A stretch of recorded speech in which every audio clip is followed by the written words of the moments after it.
Hello. All right. Well, let's get started. I know folks will continue to join as well as we are recording this so that anyone can access the information later. But today, the Student Affairs Assessment Leaders want to welcome Dr. Ligia Perez from Texas A&M University.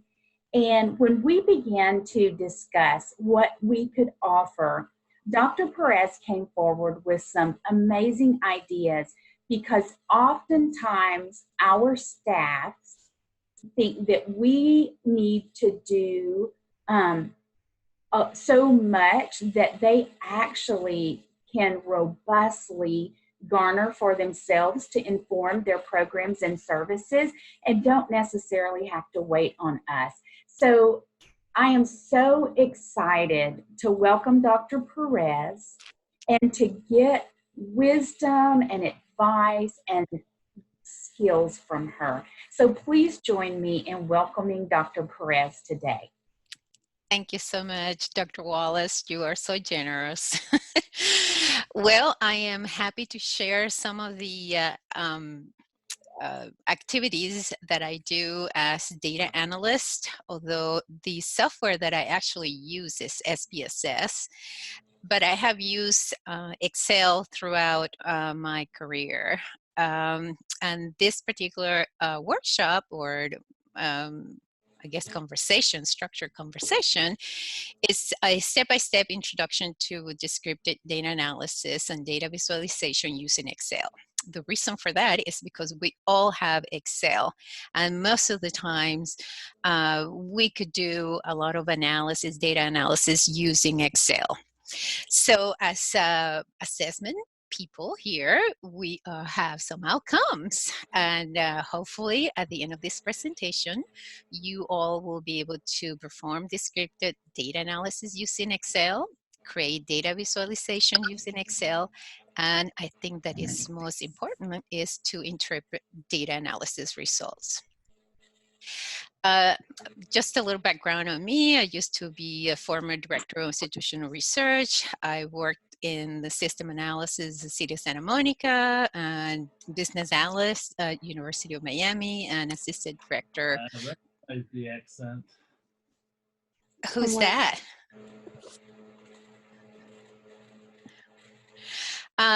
Sorry, I missed that comment in there, but this is our agenda today. One is, first of all, data preparation. You cannot start doing any data analysis unless you understand a little bit of your data. Then we're going to do descriptive data analysis, like count, the missing values, the percentage, and in this case is a Likert scale because it's from a survey that we sent to our new student conference. The students that participated in that is the first student. And I selected just 2 questions for this workshop. And that part of the process is kind of like more of understanding the concepts and using formulas, but you can always use your data analysis toolpath, select the questions, and then it will give you an answer. But I wanted to go step by step and giving you different approaches to do data analysis. And of course, data visualization using 2 approaches in Excel, which is the recommended chart, it's automatic, and then it's the pivot chart. And then using results that will be intermingled throughout the process. So data preparation, what we want to know about data preparation. First, in this case is a question that asks students, and they have to select where they feel that they're in or agree or strongly agree or disagree. So you have a scale, and that's where you have to know whether the scale is, the data actually represent the scale from 1 to 5 in this case, and whether there are missing values or there are some strenuous numbers in there. So this is the file. For your usage, I only included the first 2 questions to make it easy. And I believe you all have the handout that has step-by-step following up. So I'm going to move now to the actual Excel file so that we can go through it if you want to do. So one of the first things that you want to see, at least in this case, is that I have the respondent's ID has been changed to just numbers to keep confidentiality. And you could use in Excel, you can click on the the column letter, and it will give you at the bottom in here. Can you see this?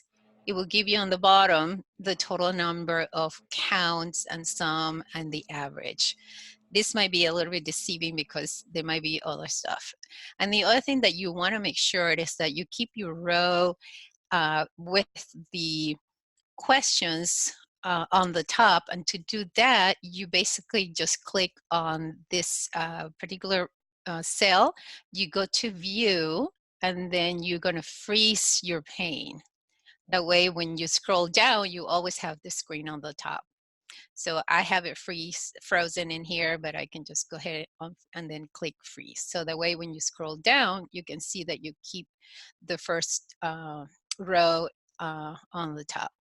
So in this case, I have an example of the scores as numbers, and I excuse me, and I also have it as the text. This is the data from excuse me, from Qualtrics. So if I go all the way to the end of this, I'm going to Control A, so it will select the data. So you can see from the rows on the left side of your spreadsheet that is there are 376, but remember that the first row is for the actual questions. So and here, since I numbered the respondent's ID, you can see the 375. So the first thing for identifying whether you are your data has met some of the requirement, basically that is just only from 1 to 5 in this case, and I put a note in here for myself to remind me that this is a Likert scale, and by the way, it is pronounced Likert scale, no Likert, but it's accepted either way. We know what you mean. So I have in here my Likert scale that goes from 5 to 1, from strongly agree to strongly disagree. Should be this strongly disagree in here. So when I'm going to go to the data menu tab, and it opens the ribbon, and in here is where you're going to look at the filter. So if I click on the filter, you can see that this little list down arrow shows. So when you click on it, it will give you the values. Excuse me, it will give you the values. So in here, the range of the answers did not include 1, so nobody selected 1 in this one here, and there are some blanks in here, blank answers, so students that did not answer that particular question. So I press OK in here, and I'll do the same thing for the next one. I can see that in here, the range of answers go from 2 in the Likert scale to 4, and there are a few blanks. Sometimes you might see other letters or numbers that should not be part of it, and then this is a way for you to go to that particular cell and either fix it if it is a typo, if you can go back to the original data, or you can delete that items. Sometimes there are codes like 99 or 98, which means in general in statistics that those mean that they are blanks or not answer. In this case, for the streamlining process, it's only blanks for those ones, the students that did not respond to that question. So I have already created on the side, this is the end of the data file. So in here on this same column with the respondents, I put all the different calculations that we'll be doing in this activity. So I have the minimum, the maximum. I'm counting and the count and the missing or non-response, which are blanks, and the total. And here I selected for you to get a feeling of how to identify the response rate per question, not for the actual survey. Sometimes it's the response rate for the survey. So that means that how many people in total responded to to at least one question. And in this case is how many actually responded to this particular question in here.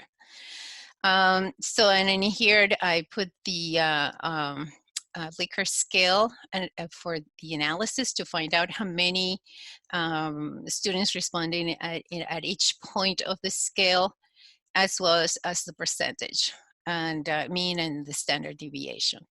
So let's start with the formula part. So for the minimum, and I'm just basically, because you have all that information in your handout, basically all you need to do is type 1 equals and then min, and it will give you a list of formulas, and it will and Excel would actually explain what kind of formula that is. So in our case, we're going to use the minimum, and just to let you know that the range of answers, they will go from B2 to B376. And see how it highlights the range of those questions in there. And the way to look at it, so you can see that the end of my data file or data information in here for this table, it ends in 376. So that's why you will see that the range will go from B2, which is the second cell in the column B, and the last one.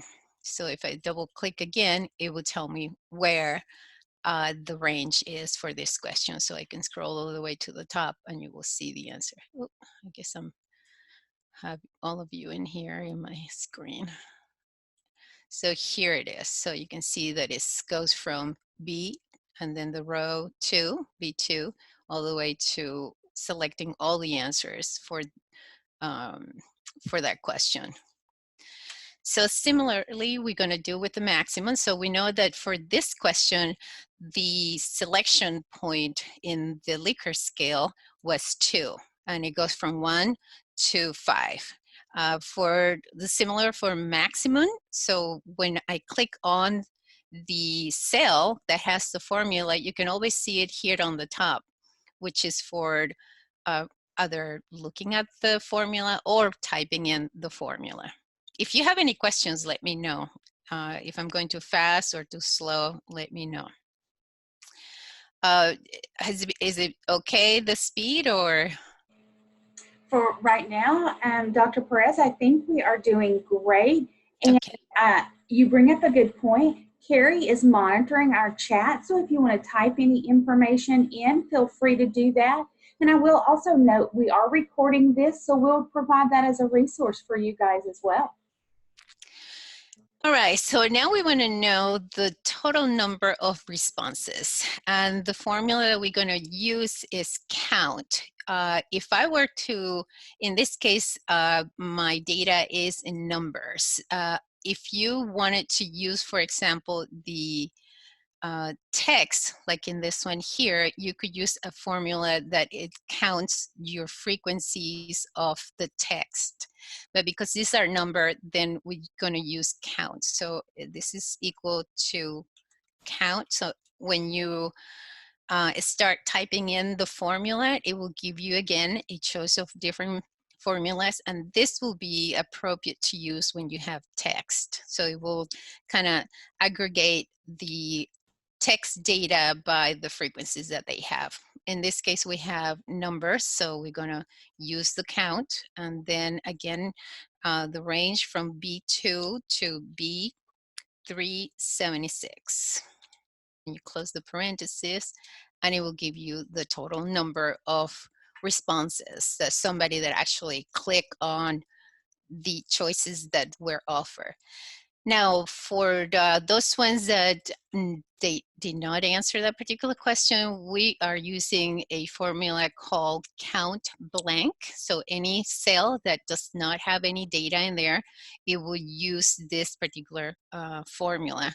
So just for, again, showing count, and then you can see that in here it has the count blank.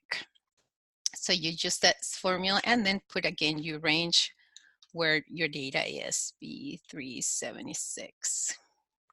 You can always click on your cell that has the formula and look at it in the formula box in here. Can you all see when I move the cursor? Do I get a feedback of yes, no? Okay, so I did not hear anything, but Elizabeth, can you see when I move the cursor? Okay, great, thank you. So I want to know the total number. We already know it from here, from 376 is actually 375. So we're going to use the formula for summing.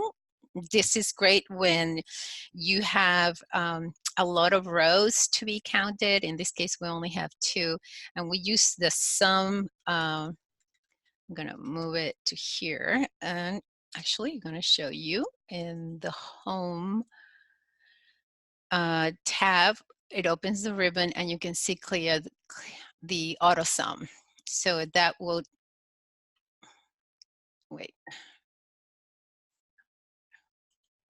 Okay, so you do not need to type anything. You can just select the cells that you want to add, and automatically would add that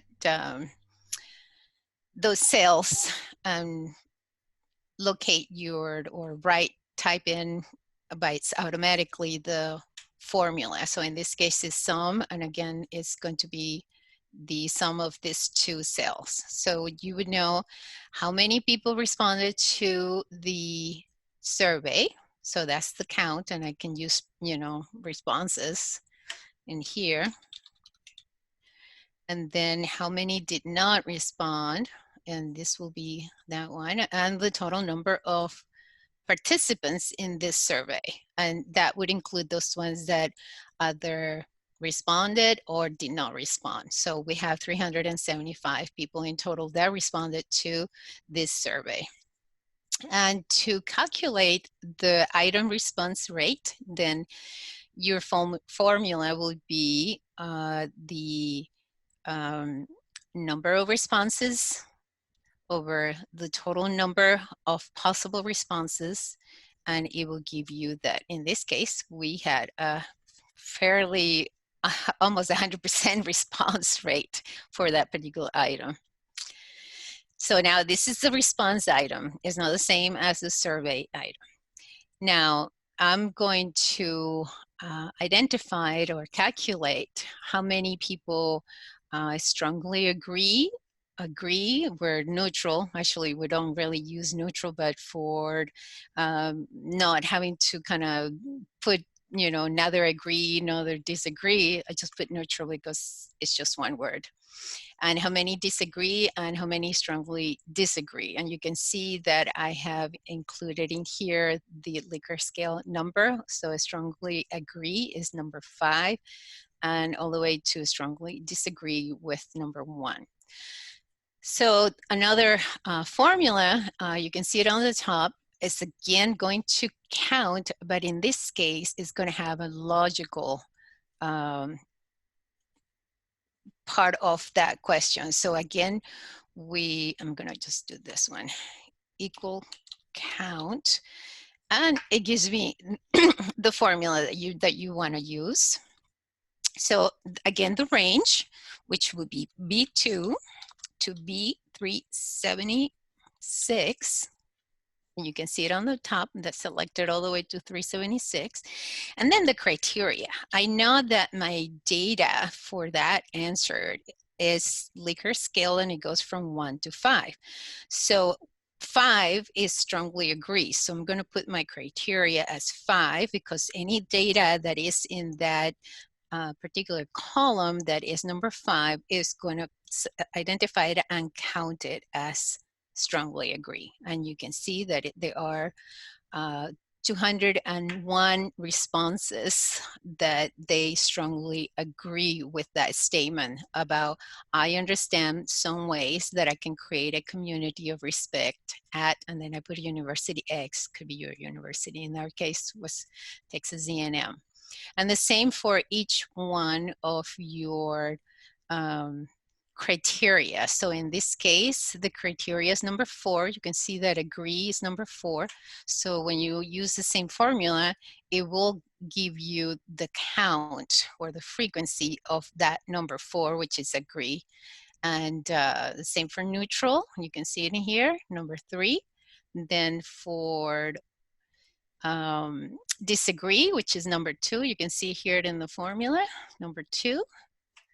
And for strongly disagree. So you can see the 1 in here, 1 in here, 1 in here. So that's your criteria. Now for the percentages to calculate, so how many actually, what's the percentage of students that strongly agree or agree with that statement? So I basically just use the responses that I already calculated. So in this case, will be strongly agree over the total number of responses, because these are the number of people that actually participated. So with that, and then you want your cell, in this case, your cell, you look at here at the number, you have to be in the home tab, and the ribbon will tell you what, you can change this to whatever is the type of data that you want to have. In this case, excuse me, is percentages. So I click percentages, and then if I don't really need 2 decimal points, I just only, oops, sorry, this way, reduce the decimal points to just be a whole number. And you will do the same thing for each of the strongly agree, strongly disagree, and you can see that I selected strongly, agree over the total number of responses. And you will do for each one of them. So one thing that this is kind of like a very manual intensive approach, and I will show you something kind of faster than that. And then of course we're going to calculate our mean and standard deviation. So the mean for this answer, we use the average formula. In Excel world or non-statistical world is more average rather than mean. So we'll use the average formula, and if I click here and type average, it gives me options for the different kind of formulas to calculate average. So we're just going to calculate the average. And again, you just type in your range where the data is located. So 376. You can see it up here that it will select that range of numbers.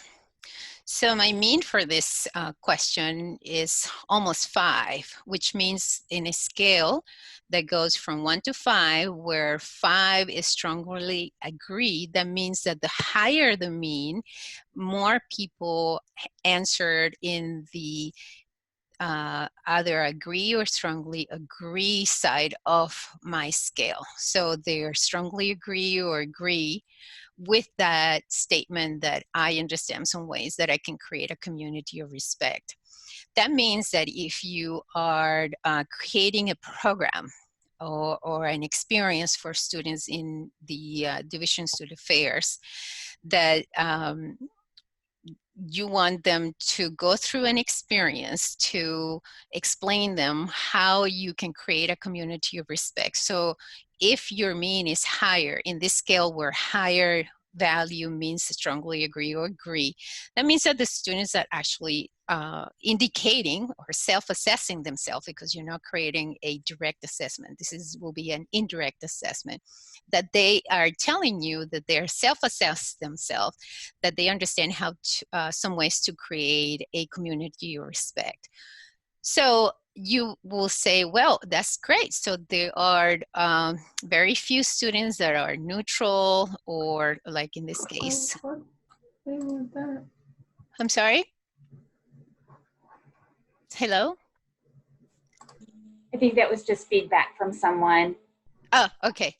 So that would tell you that something, whichever way you are conveying to the students how they can create a community of respect, they feel that they have maybe understood the how to do that, or they feel that they can create a community of respect. So I would say that because there are very few ones, 13 or 16, that either are neutral or disagree, if these were large numbers, or you are really concerned, you'd say, well, I want 100% of the students to be in the agreement spectrum of this scale. So you might approach the next step, perhaps because there are only 13 students, that you could connect directly with those students and kind of clarify why they feel that they do not understand how they can create a community of respect. So that's the part in which your mean can give you in a single number in this scale, and knowing that your scale goes from 1 to 5, and if the goes closer to 5 and 4, that means that there are more, the proportion of students answering to that particular item or question means that they're mostly in agreement with that statement, that they, yes, I understand some ways that I can create a community of respect. So another thing that I wanted to show, I'm just going to delete this here because is that already you created all these formulas in here. So one thing that you could do, so not to duplicate it, is that you select all your formulas, and you can see this little square at the bottom of all the formulas that I selected, or the column with the formulas, and it will turn into a crosshair. And if you drag it to the next column, it would automatically calculate your answers for that second question. So in here you could notice immediately that we have a great deal of people on the disagreement with that particular statement. And in here, is 60% of those students disagree with this statement. I must tell you that I manipulated a little bit this data just for the purpose of showing you how to read these numbers, so that you can understand from the numbers how you can change your program, or whatever is that event or experience that the students are going through. So when you have like that many students, 60% of your students are disagreeing with that statement, which is, I recognize my responsibilities to respect others at the university. There seems to be a little conflict between that they understand some ways that they can create community of respect versus they have a responsibility. So they might be some opportunities for you to say, well, maybe there is something in the program or the way we're teaching this, or how are we conveying this concept, that there is disparity between how they understand it and recognizing their responsibility. So there might be, this could tell you like, well, there's something about the program that I can improve on, so that these two answers can be more in agreement with each other. So in reality, the real data, these two were similar. So they had, both of them had higher mean, but in this case, these two numbers in here, which is the mean of the response, are very different. So anything that is below 3 in general is sort of like an area of concern in the statistical when you have a scale from 1 to 5. And you can see that even though the concept being asked tend to be similar, their responses are different. So you can see that the meaning here for the second question is much lower than the mean for your first question. That's another way you can see through numbers how to interpret results from answers and how you can improve upon your program from this kind of numerical approach. Now, the standard deviation concept is telling you how broad the answers are. In this case, the breadth, it will be from 1 to 5. And in your first question, they're more tending to be closer to the agreement side of the scale. So it's kind of close to half. More people are, and you can see here from the percentage, more people are responding in the agreement spectrum. So that is, if you can see it in here, 96%. It will tell you the, I'm sorry, the response, 96% when you add them both. But there are a few ones that they're, neutral or disagree.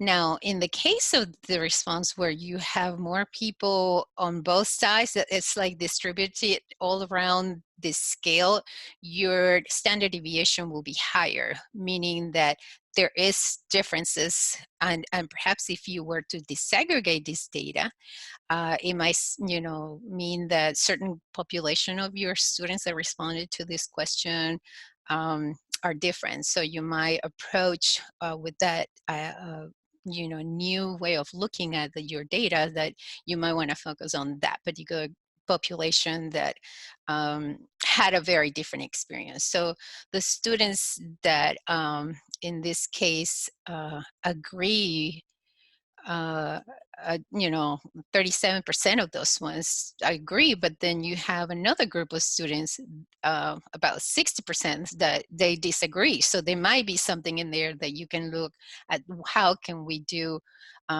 improvement on this. Okay, so this is kind of like the long way to do this. Now, I wanted to then go to, and I believe that some of you already downloaded the or added in the data analysis. Should I go through the process on how to add it? Well, it's not going to take that long, so I'm just going to show you. So basically, you go to your file, click on it, then options and add-ins. And in here, you're going to select Excel add-ins, and then you go to Go, select your tool pack analysis. And I'm going to cancel because I already have it. And it will show when you click on your data menu, the ribbon all the way at the end on the right side will have your data analysis. So we're going to click on that one, and you can do some very interesting statistical analysis like ANOVA, correlations, histograms, but we're going to be using, in this case, descriptive statistics. This is what we're actually focusing on this workshop. And I press OK, and then it's going to ask for the input range. So again, I'm selecting the questions 1 and 2, well, question 75_1 and 75_2. You can see that selected all these ones.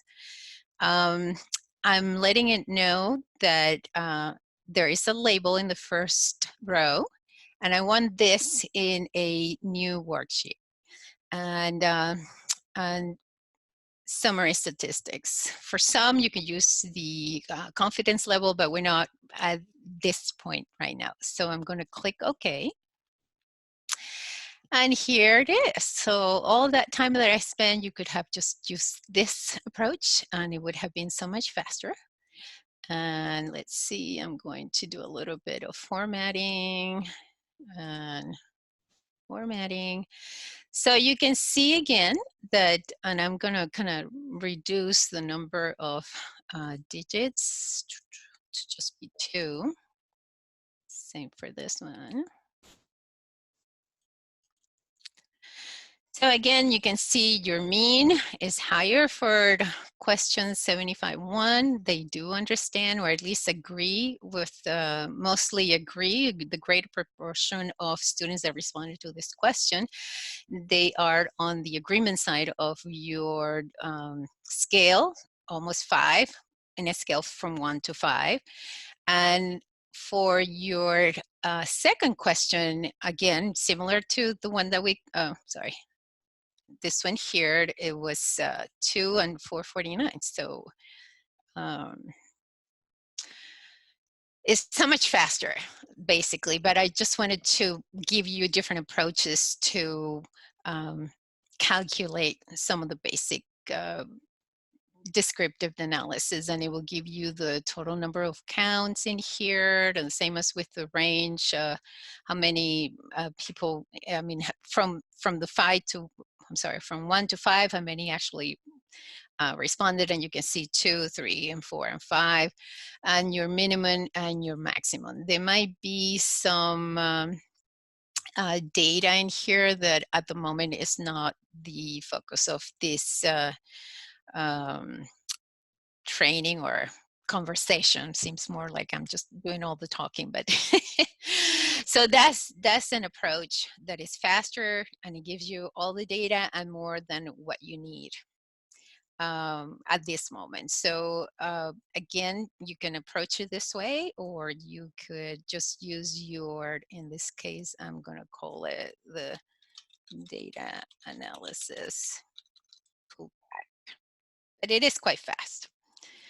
So, and I guess you can see the standard deviation is much higher than for the question 2 than the question 1. Any questions so far? Nope. Okay. Question? No? No, I don't think so. Okay. So another data visualization, we're going to go into the data visualization. So in this case, I already calculated the responses by strongly agree, agree, and neutral. I select, and in here, I'm going to move my question, control copy, and then control paste.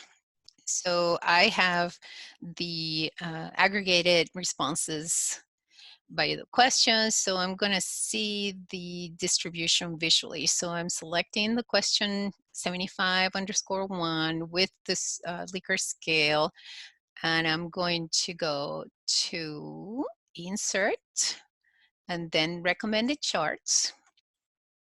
And it gives you options of charts that you could use. In this case, I'm going to use this one. Because we're more used to seeing it this way. And then I click OK, and it gives you, oops, sorry. It will give you a bar chart with your answers. So visually, if the numbers are kind of boring to see, you can visually display your data. So in this case, we can see that most of the respondents, a great proportion of students, they understand some ways that they can create a community of respect, because you can see from the bars that the majority of them either strongly agree to agree. There are a few ones that are not necessarily agreeing or disagreeing with the statement, and they are, let's see, I don't know how many. So I'm just going to enlarge this so you can see it. And then when I do the, oops. So when I click on the actual object that has the bar chart, my ribbon on the top, the menu, turns automatically to design. And I'm going to click on add chart element because I didn't know how many disagree with it. And basically, I'm just going to do the data to have the data labels on it. And I usually like outside, but you can choose whichever you want. So in here, it gives me the numbers. So 0 students selected, strongly disagree, 3 selected, disagree. Before I just really couldn't tell. And then you would know how many students actually responded to each of your options. So this is a very easy way to do your data visualization. Dr. Any, Perez, can I just interrupt you for 1 second? Mhm. We have a question in the chat, I think back to our data analysis section regarding the standard deviation. Yes. And so when that standard deviation is being calculated in the analysis part, that's the sample standard deviation, correct? Yes. Okay. Yes. And I'm sorry, I didn't kind of pointed that out. Yes. Okay, no problem. There are different approaches. Some people might have the reason to use the population, and instead of having an S in here, you can see the S, it will be the P for the population. But we don't have in reality actually, you know what, I'm going to show you whether there's a difference or not, and if there is, there's really not much of a difference. So here's the standard deviation for the population, and it would be, wait, sorry, what I'm gonna do is just copy the other one.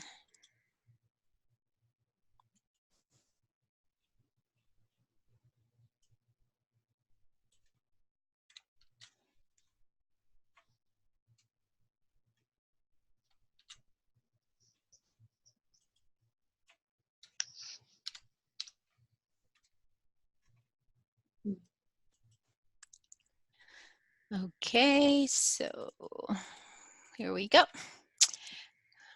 So in this case, there's really not much of a difference. And because of, I think it's more of a sample rather than the whole population, then I use the sample formula. Great, thank you. But thank you so much for that question. That's a great question. And in this case, you can actually try both. And it depends on your approach or your theory, whatever you might be using to frame this analysis. So yes, you can try with both. And for me, because it's more of a sample rather than the population, I would go with that particular formula. But great question. Really like that one. So now we have done an approach that is using formulas and the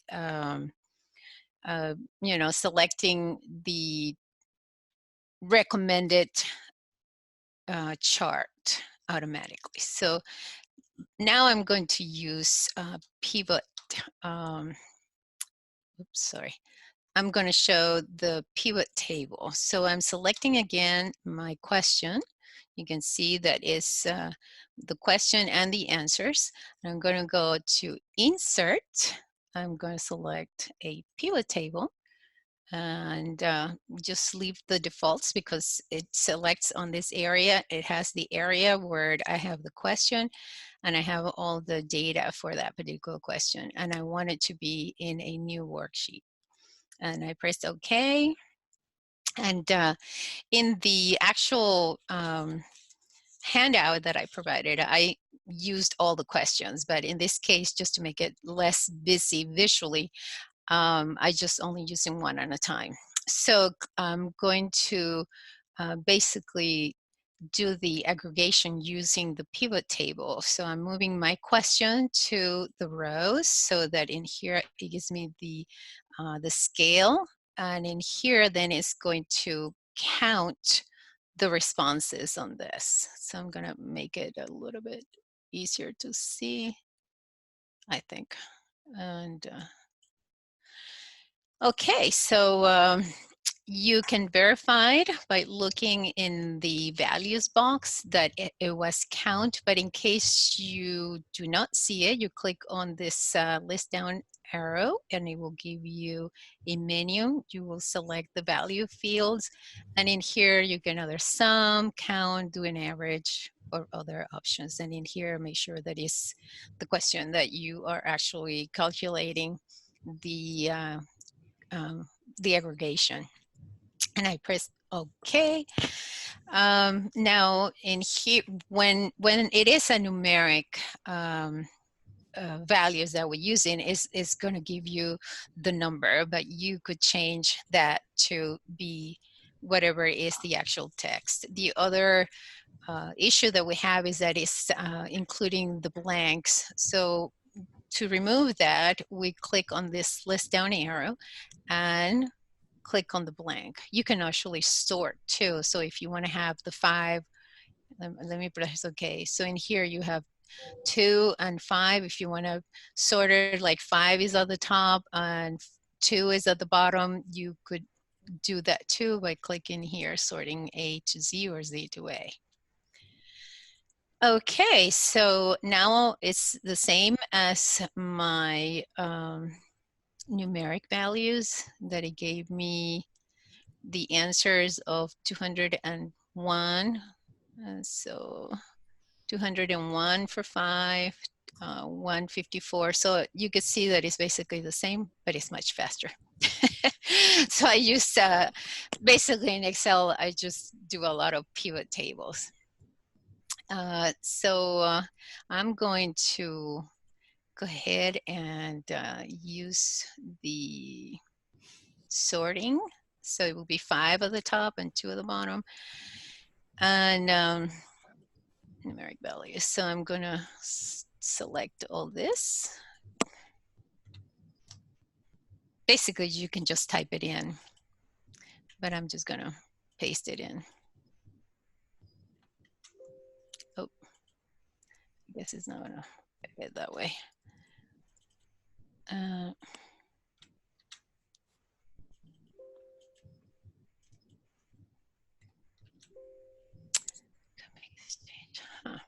It's not letting me change it. Okay, I guess it doesn't want to paste. So you can just type it in. I strongly agree. Agree. Neutral. And disagree. So that was a lot faster than pretty much the time that I spent doing the using the formulas.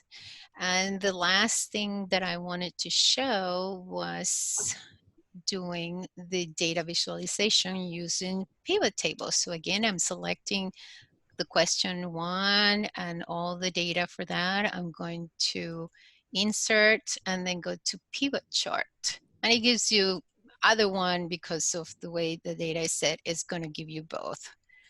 So, and I'm double checking that it is the area with the data and the question, and then I'm going to select a new worksheet.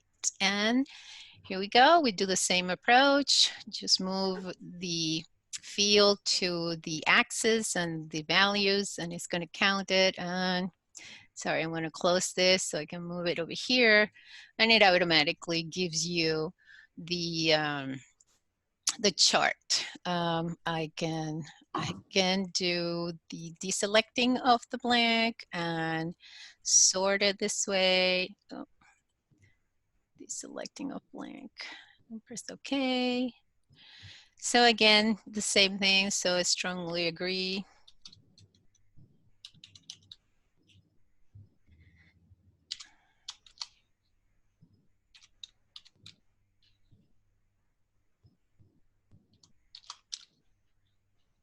And you can see that automatically changes the labels for your chart.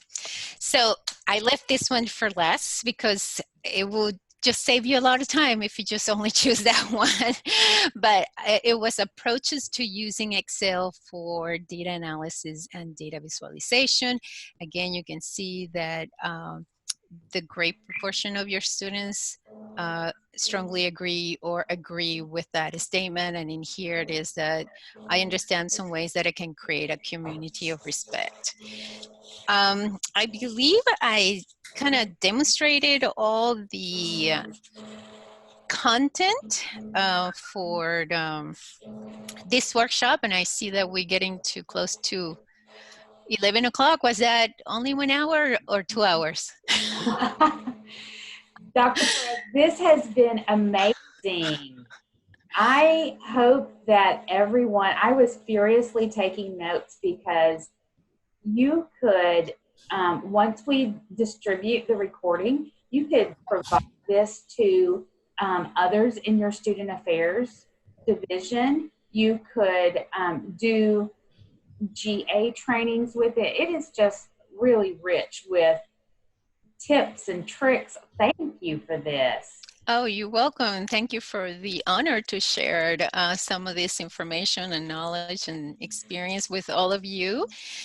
I hope I didn't go too fast, but since I'm going to be recorded, I didn't get any questions except for that one of the population formula. That was really great. I appreciate that one. I started with the, and maybe I should go over here. You all have the handout that will give you kind of step-by-step. Probably, I don't know if I try to make sure that I cover everything in both the presentation, and I have some. Apparently they don't know what time 9 o'clock. I cannot understand, sorry. No, it's okay. We have some feedback, so I'm going to try and mute it really quick, but let's see if I can. Was there a question from somebody? Can you hear me now? Yeah, okay.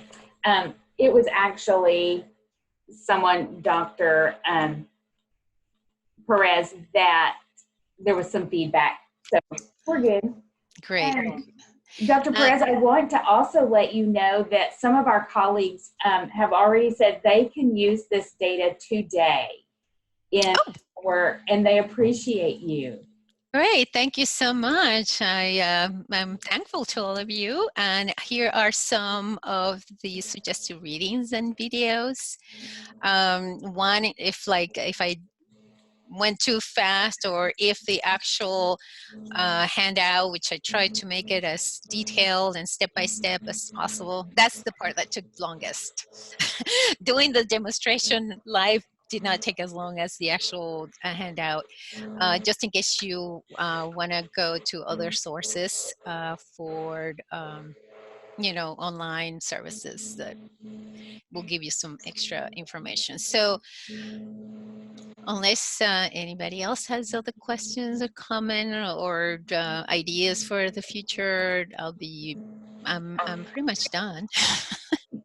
And there was a question about the PowerPoint. Yes, when we edit the recording and send that out to everyone, I will also send out the Excel spreadsheet as well as the PowerPoint to go along with everything. So you guys well equipped for using this information.